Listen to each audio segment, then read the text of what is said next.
क्या एनडीए सरकार गिरने वाली है? क्या नरेंद्र मोदी की सरकार गिरने वाली है? ये सवाल आज पूरे देश में उठ रहा है, क्योंकि कुछ खबरें ऐसी आ रही हैं जिसे लेकर सत्ता के गलियारे में ये चर्चा शुरू हो गई है। और हम ये बात इसलिए कह रहे हैं क्योंकि आज जगन मोहन रेड्डी ने एक ऐसा बम फोड़ा जिसके बाद इन सवालों को और बल मिल गया है। आज एक बहुत बड़ी खबर आई जब जगन मोहन रेड्डी ने एक प्रेस कॉन्फ्रेंस की और उन्होंने बताया कि आंध्र प्रदेश के मुख्यमंत्री चंद्रबाबू नायडू और राहुल गांधी के बीच बातचीत चल रही है। जी हाँ, ये बहुत बड़ी खबर हम आपको बता रहे हैं, क्योंकि जगन मोहन रेड्डी ने आज शाम प्रेस कॉन्फ्रेंस कर ये बात मीडिया को बताई कि जगन मोहन रेड्डी ने ये दावा किया कि आंध्र प्रदेश के मुख्यमंत्री चंद्रबाबू नायडू और राहुल गांधी हॉटलाइन के जरिए बातचीत कर रहे हैं।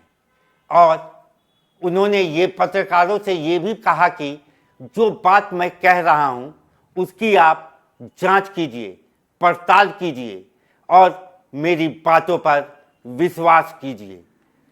जगन मोहन रेड्डी के इन लाइनों के बाद से सत्ता के गलियारों में एक बार फिर चर्चा शुरू हो गई है। आपको हम यहाँ बता दें कि प्रेस कॉन्फ्रेंस के जरिए ही जगन मोहन रेड्डी ने ये बात कही और यहाँ तक उसके बाद ये बात चर्चा में आ गई कि नवंबर के महीने में जब बिहार का चुनाव और उसका रिजल्ट सामने आ जाएगा तो नरेंद्र मोदी की सरकार जो है वो गिर सकती है। ये बात हम इसलिए कह रहे हैं क्योंकि एनडीए में आज ही हालत ऐसी है जो कि पहले विपक्षी दलों में देखी जाती थी, लेकिन अब विपक्षी दल जो है वो एकजुट दिख रहा है और वहीं एनडीए में फूट नजर आ रही है। जहां एक और चंद्रबाबू नायडू एनडीए से नाराज चल रहे हैं क्योंकि एसआईआर का मुद्दा हो या फिर डिलिमिटेशन का मुद्दा हो या फिर 3 लैंग्वेज पॉलिसी जो कि साउथ में आने वाली थी, उसको लेकर भी चंद्रबाबू नायडू जो है वो लगातार मुखर हैं। और ट्रंप के टैरिफ बढ़ाने के मुद्दे पर भी चंद्रबाबू नायडू एनडीए सरकार से खुश नज़र नहीं आ रहे हैं। आपको यहाँ बता दें कि चंद्रबाबू नायडू के पास 16 सांसद हैं और 16 सांसदों के कंधों पर ही एनडीए और नरेंद्र मोदी की सरकार टिकी हुई है। अगर चंद्रबाबू नायडू एनडीए से बाहर जाते हैं तो फिर सरकार पर संकट के बादल मंडराने लगेंगे। इसके साथ ही इन बातों को बल इस बात से भी मिल रहा है कि चिराग पासवान वो भी एनडीए से नाराज चल रहे हैं। और महाराष्ट्र की बात करें तो एकनाथ शिंदे जो कि कैबिनेट की मीटिंग में भी नहीं पहुंचे और उनके मंत्री भी जो हैं वो कैबिनेट की मीटिंग में नहीं पहुंचे और देवेंद्र फडणवीस की सरकार पर भी खतरे की बादल जो है वो लगातार मंडराते हुए नजर आ रहे हैं। यहाँ पर हम आपको बता दें कि जगन मोहन रेड्डी जो हैं वो ऐसे समय पर ये बात कह रहे हैं जब उन पर भी 300 करोड़ के शराब घोटाले में पुलिस के आरोप पत्र में उनका भी नाम है। और ऐसे वक्त पे जगन मोहन रेड्डी का ये जो बयान सामने आया है, इसे लेकर पूरे दिल्ली की सत्ता में भूचाल आ गया है। इसके साथ ही मैं बता दूं आपको कि एसआईआर के मुद्दे पर विपक्ष जब सड़क पर उतरा तो सरकार की चूल्हे हिल गई। सड़क से लेकर संसद तक जब एसआईआर के मुद्दे पर संग्राम छिड़ा तो एक बार एनडीए की सरकार भी कांप उठी।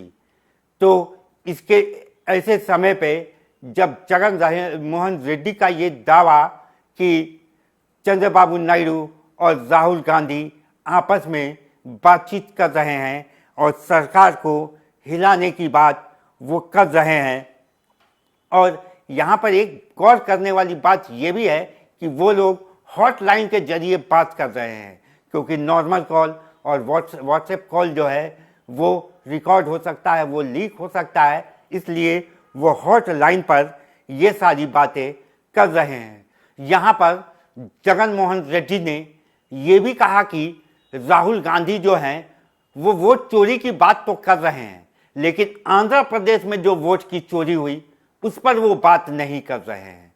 और ये इसलिए क्योंकि मतदान के वक्त और जो फाइनल फिगर आंध्र प्रदेश के चुनाव में आया था उसमें तकरीबन 12.5% का गैप देखा गया था। ऐसे में राहुल गांधी वोट चोरी की बात तो करते हैं, लेकिन आंध्र प्रदेश में वोट चोरी की बात वो नहीं करते हैं, जिसके बाद जगन मोहन रेड्डी कहते हैं कि इससे ये साबित होता है कि वो चंद्रबाबू नायडू के संपर्क में हैं। तो इससे ये समन्वय बनता दिख रहा है कि एनडीए की सरकार जो है वो अल्पमत में आ सकती है। इसके लिए नवंबर तक का इंतजार करना होगा, जिस वक्त बिहार चुनाव का रिजल्ट सामने आता है। उसके बाद ये देखना दिलचस्प होगा कि एनडीए के कुनबे में कौन बचता है और कौन बाहर जाता है। अभी के लिए बस इतना ही। देश दुनिया की बाकी खबरों के लिए आप देखते रहिए न्यूज़ फ्रेम।